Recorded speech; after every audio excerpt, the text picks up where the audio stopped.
میں کل رات سے بھوکا تھا۔ میڈم کے ساتھ ساری رات باہر رہنے کی وجہ سے میں کچھ بھی کھا پی نہیں سکا تھا۔ ابھی گرم گرم ناشتہ دیکھا تو منہ میں پانی آ گیا۔ فوراً سے ناشتہ کرنے لگا۔ ابھی چند نوالے ہی منہ میں ڈالے تھے کہ ایک ملازم میرے پاس آیا اور آ کر کہنے لگا، محمد رفیق، تمہیں میڈم اپنے پاس بلا رہی ہیں۔ خوش قسمتی کی بات تو یہ تھی کہ یہ بھی میری طرح ہی ایک پاکستانی تھا اور ہم دونوں ہی ایک دوسرے کی باتوں کو اچھے سے سمجھ سکتے تھے۔ ویسے بھی اس گھر کے باقی ملازمین عربی زبان میں ہی بولا کرتے تھے، مگر چونکہ اس ملازم کو تھوڑی بہت عربی آیا کرتی تھی، اس لیے وہ مجھے بھی سکھا رہا تھا اور میں خود بھی ان کی زبان کو کچھ سمجھنے لگا تھا۔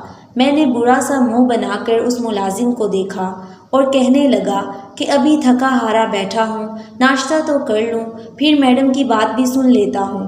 مگر اس نے سختی سے کہا کہ میڈم تمہیں ابھی کے ابھی اپنے کمرے میں بلا رہی ہیں، اگر تم نہ گئے تو تمہیں پتہ ہے نا ان کا وہ کس قدر غصے کی تیز ہیں۔ اتنا سننا تھا کہ میں جھرجھری لے کر رہ گیا۔ میڈم کے غصے سے آخر کون واقف نہیں تھا؟ وہ جتنی مہربان تھیں اس سے زیادہ ہی غصیل تھیں۔ ایک بار ایک ملازم نے ان سے بیوی کی بیماری کا جھوٹ بول کر ان سے کچھ پیسے لے لیے، جبکہ اس نے بیوی کو شادی کا ایک مہنگا تحفہ دینا تھا۔ جب میڈم کو پتہ چلا تو غصے میں آ کر اسے نوکری سے ہی نکال دیا۔ میں تو کم از کم اس وقت نوکری نہیں چھوڑ سکتا تھا، آخر کو پورے ٹبر کی ذمہ داری مجھ پر تھی۔ میں نے ایک ترستی ہوئی نظر ناشتے پر ڈالی اور پھر ہاتھ پہنچ کر اٹھ بیٹھا۔ ہمارا کوارٹر میڈم کے عالیشان محل جیسے گھر کے عقب میں واقع تھا۔ میں گھر میں داخل ہوا تو میڈم اپنے کمرے میں صوفے پر بیٹھی کچھ سوچ رہی تھی۔ میں دستک دے کر کمرے میں داخل ہو گیا۔ میڈم نے میری موجودگی محسوس کی تو اٹھ کر کھڑی ہو گئی۔ میں نے ایک سرسری سی نگاہ میڈم کے چہرے پر ڈالی تھی۔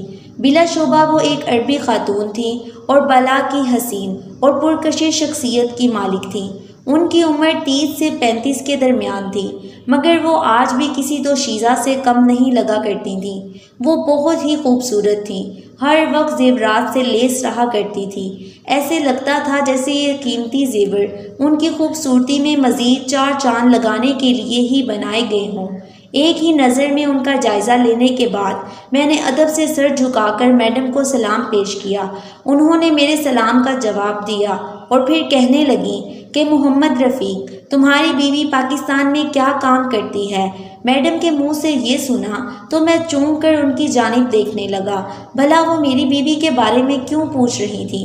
میں نے میڈم کی جانب ایک نظر اٹھا کر دیکھا اور پھر فوراً بولا کہ میڈم جی، وہ تو ایک گھریلو پردہ دار خاتون ہے، گھر میں رہ کر گھر کے کام کاج میں میری اماں کا ہاتھ بٹاتی ہے۔ میڈم نے جب یہ سنا تو کچھ سوچتے ہوئے کہنے لگی، تم اپنی بیوی کو یہاں بلا لو۔ میں نے میڈم کی یہ بات سنی تو میرے ہوش اڑ گئے۔ میں تو سوچ میں پڑ گیا کہ میڈم نے یہی کہا ہے یا کچھ اور۔ میں نے میڈم کو کہا کہ وہ تو کبھی گھر سے باہر نہیں نکلی، بھلا یہاں آ کر کیا کرے گی؟ میڈم نے مجھ پر ایک سخت نظر ڈالتے ہوئے بات جاری رکھی، کہنے لگیں، مجھے ایک عدد ملازمہ کی ضرورت ہے۔ میں نے حیرانگی سے میڈم کی جانب دیکھا۔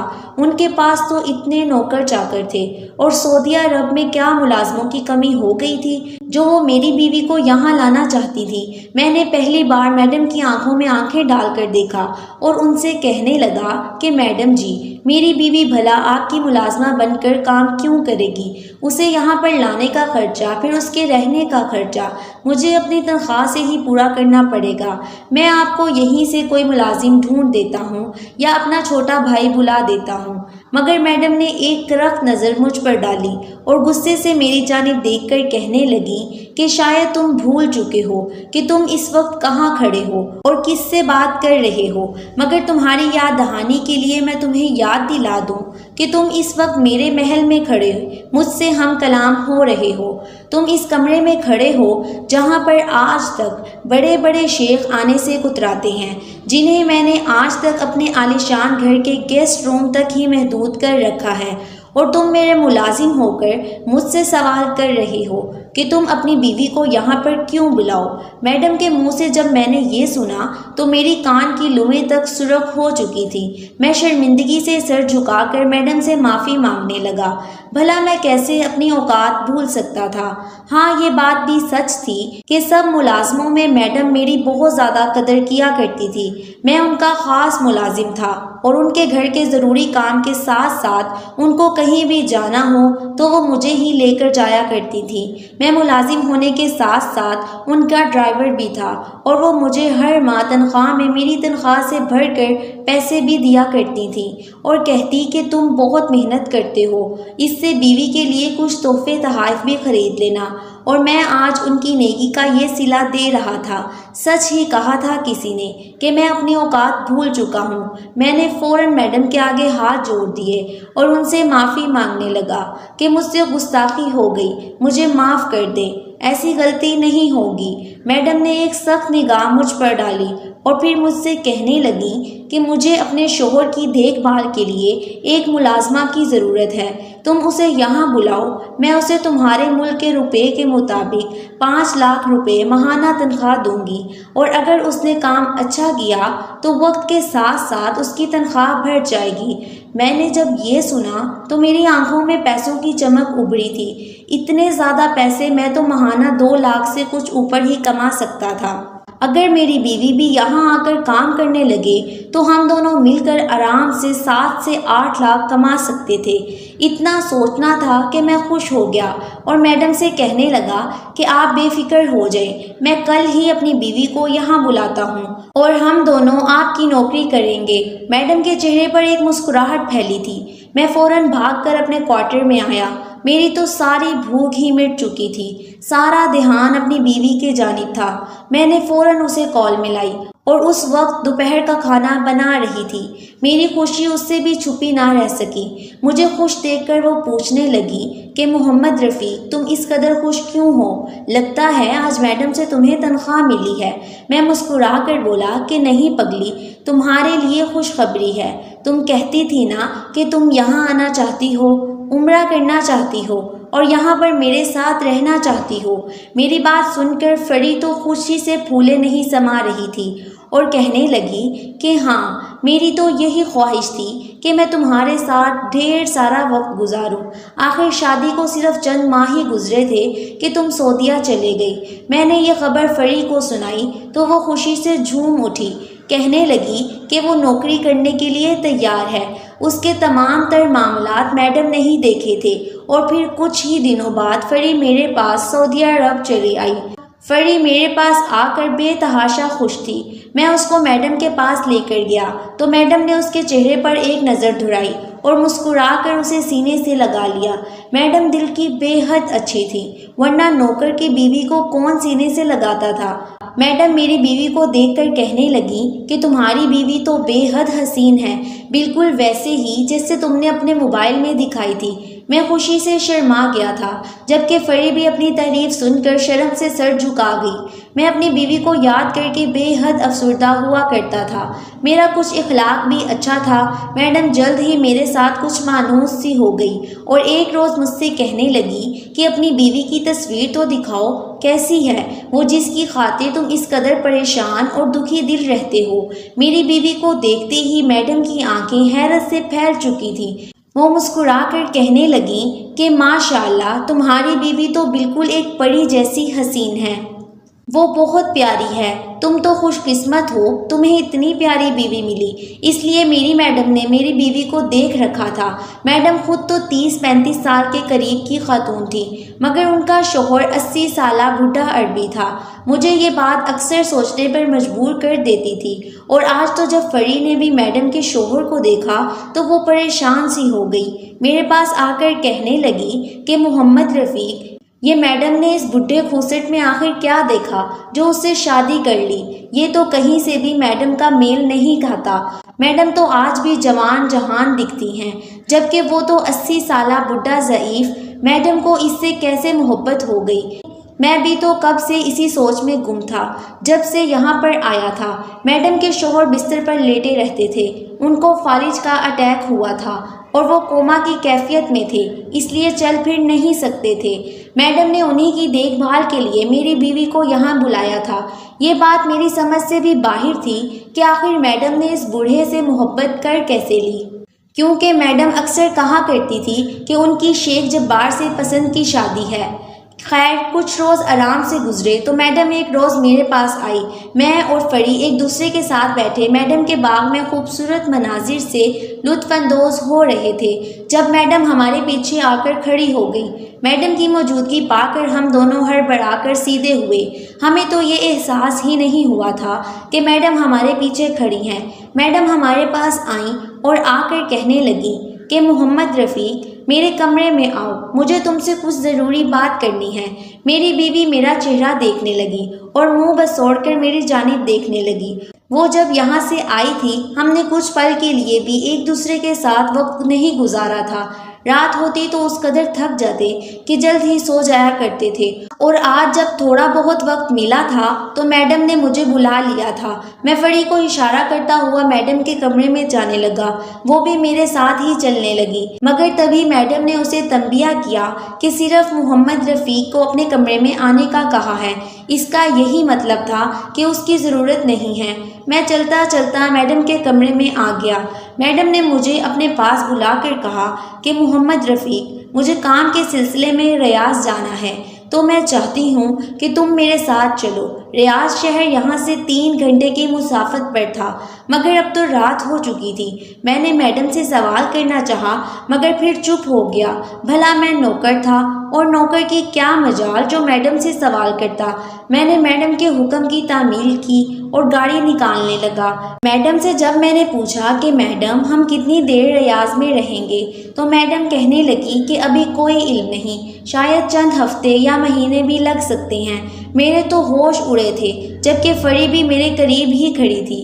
جب اس نے یہ سنا تو گھبرا سی گئی، فوراً میرے پاس آ کر کہنے لگی کہ محمد رفیق تمہارے بغیر میں یہاں پر اکیلی کیسے رہوں گی؟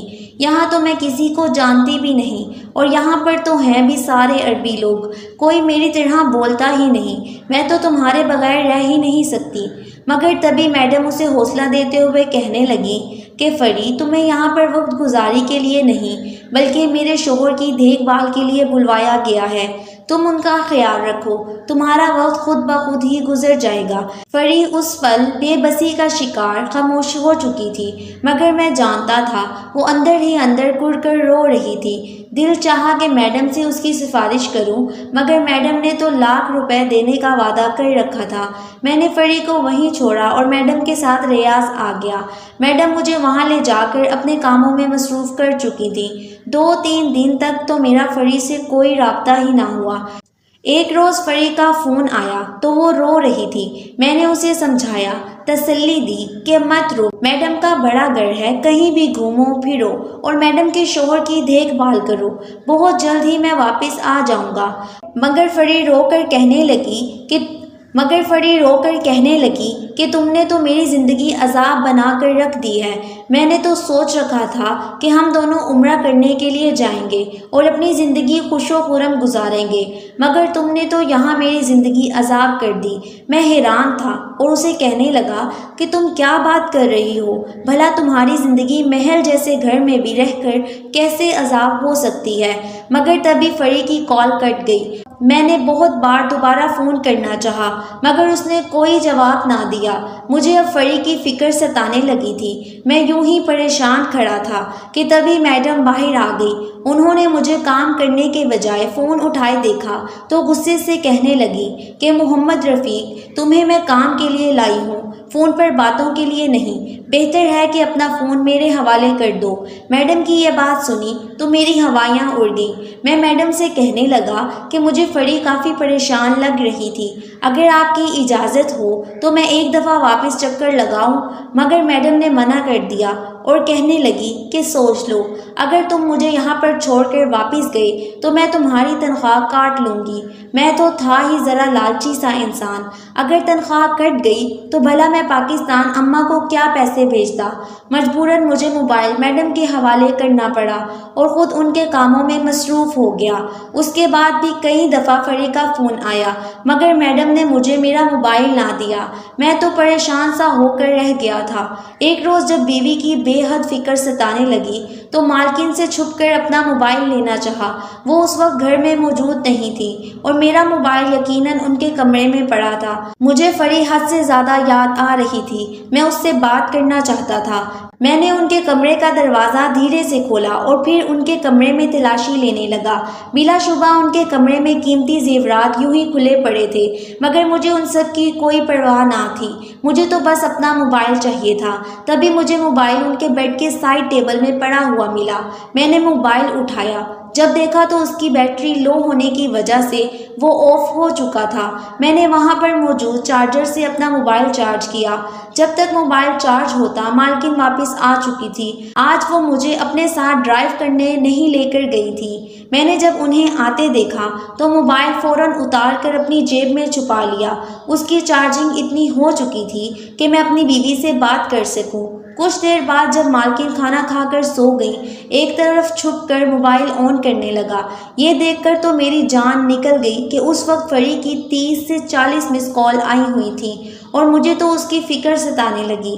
میں نے فوراً اسے کال ملائی مگر اس کا نمبر بند جا رہا تھا۔ کتنی دیر تک کال ملانے کے بعد اس نے کال اٹھائی۔ وہ بے تحاشا رو رہی تھی۔ اس کی ہچکیاں بن چکی تھیں۔ میں فری سے بکھلا کر کہنے لگا کہ فری کیا ہوا؟ فری کیا ہوا تمہیں؟ تم اس قدر کیوں رو رہی ہو؟ کسی نے تمہیں کچھ کہا ہے؟ فری رونے لگی اور رو رو کر کہنے لگی کہ تم نے تو میری زندگی عذاب بنا کر رکھ دی ہے۔ میرا سب سے بڑا غلط فیصلہ یہی تھا کہ میں تم پر اعتبار کر کے پردیس چلی آئی۔ خود تو تم اس میڈم کے ساتھ رنگ رلیاں منا رہے ہو اور یہاں میں ان عربیوں کی۔ اتنا کہہ کر وہ رونے لگی تھی۔ مجھے فری کی بات پر غصہ بھی آیا تھا مگر ضبط کر گیا اور پوچھنے لگا کہ آخر ہوا کیا ہے؟ وہ رو کر کہنے لگی کہ مجھے یہاں سے لے جاؤ ورنہ میں اپنی جان دے دوں گی۔ میں مزید یہاں پر یہ سب برداشت نہیں کر سکتی۔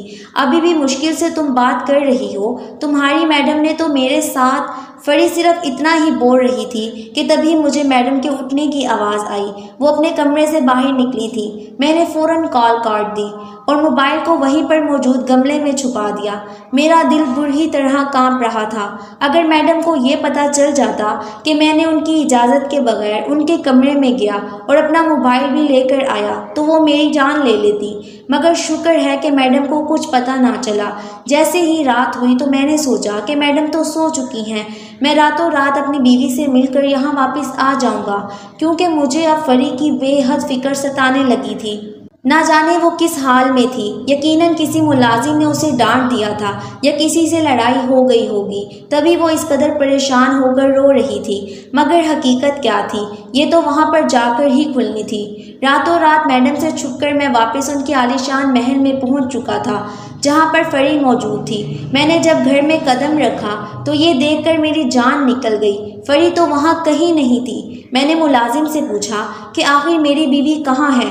وہ حیرت سے میری جانب دیکھنے لگا۔ ان کی نظروں میں سختی تھی اور پھر کہنے لگے کہ تمہاری بیوی اس وقت میڈم کے شوہر کے کمرے میں ہے۔ اتنا سننا تھا مجھے۔ ان کے منہ سے یہ کافی عجیب لگا۔ میری بیوی تو اس لیے رکھی گئی تھی مگر ان نوکروں کا انداز انتہائی عجیب تھا۔ میں نے اس کمرے کی جانب قدم بڑھانا شروع کیے اور جو ہی دروازہ کھولا تو سامنے کا منظر دیکھ کر میری جان نکل گئی۔ میڈم کا شوہر 80 سالہ عربی بیڈ پر نیم دراز بیٹھا تھا جبکہ میری بیوی اس کے پیروں کی مساج کر رہی تھی۔ میری بیوی بے تحاشا رو رہی تھی۔ اس کو روتا دیکھ کر میں اس کی جانب بڑھا۔ بوڑھا عربی مجھے اپنے پاس دیکھ کر چونک چکا تھا۔ مجھے دیکھ کر فری روتے ہوئے میرے سینے سے لگ گئی۔ میں اسے یوں بکھلایا ہوا دیکھ کر سوال پر سوال کرنے لگا اور اس عربی کو خونخوار نظروں سے دیکھنے لگا۔ وہ بوڑھا تو کومے میں تھا، پھر ٹھیک کیسے ہو گیا؟ فری ہچکیاں باندھے جو کچھ مجھے بتانے لگی وہ سن کر میرے پیروں کے نیچے سے زمین نکل گئی۔ ہمیں یہاں سے بھیج کر میڈم نے کچھ امیر شیخوں کو یہاں پر بلایا تھا جو بظاہر تو میڈم کے شوہر کی تیمارداری کرنے کے لیے آتے تھے مگر در حقیقت وہ میری بیوی کو دیکھتے تھے۔ میڈم جیسے بہروپیہ عورت نے میری بیوی کا سودا کر رکھا تھا۔ وہ 3-4 شیخ روز آیا کرتے تھے اور میری بیوی ان کو لوازمات پیش کرتی۔ پہلے تو فری نے دھیان نہ دیا، مگر ایک روز ان عربی شیخوں نے میری بیوی کو اپنے کمرے میں بلا کر ہوس بھری نظروں سے دیکھتے ہوئے چھونا چاہا۔ اتنا محسوس کرنا تھا کہ میری بیوی ڈر کر وہاں سے بھاگ گئی، کوارٹر کا دروازہ بند کر دیا اور روتے ہوئے مجھے کال کرنے لگی۔ تبھی وہ شیخ اس جانب ڈھونڈتے ہوئے آئے تو بیوی کال کاٹ کر چھپ گئی تھی۔ وہ شیخ تو نوکروں کا لحاظ کر کے چلے گئے، مگر اگلے کچھ روز تک فری کوارٹر سے باہر نہ نکلی اور نہ ہی بوڑھے عربی کو دوا دی۔ میڈم نے بوڑھے عربی کے لیے وہ دوائیں رکھی تھی جس سے وہ کوما میں رہے، مگر جب ان دواؤں کا اثر ختم ہوا تو وہ اٹھ کر بیٹھ گئے۔ اس رات فری پر 80 سالہ عربی کا سارا سچ کھل چکا تھا۔ تبھی وہ دوبارہ میری بیوی کو وہاں سے لینے آئے، کیونکہ مالکن جیسی دوغلی عورت نے میری بیوی کو کئی ہزار لاکھ ریال کے عوض بیچ دیا تھا۔ مگر شیخ جب بار کو اٹھا دیکھ کر سب کے چہرے کے رنگ اڑ گئے۔ انہوں نے فوراً شیخ پر کیس کروا کر جیل میں ڈلوا دیا۔ یہ سب میرے آنے سے کچھ دیر پہلے ہی ہوا تھا۔ یہ ساری جائیداد اور شان و شوکت بھی اسی شیخ کا تھا۔ میڈم کا تو کام ہی ریاض میں لگتی محفلوں میں لڑکیوں کا ناچ گانا کرنا تھا۔ میں نے شیخ کا شکر ادا کیا اور راتوں رات پاکستان واپس آ گیا۔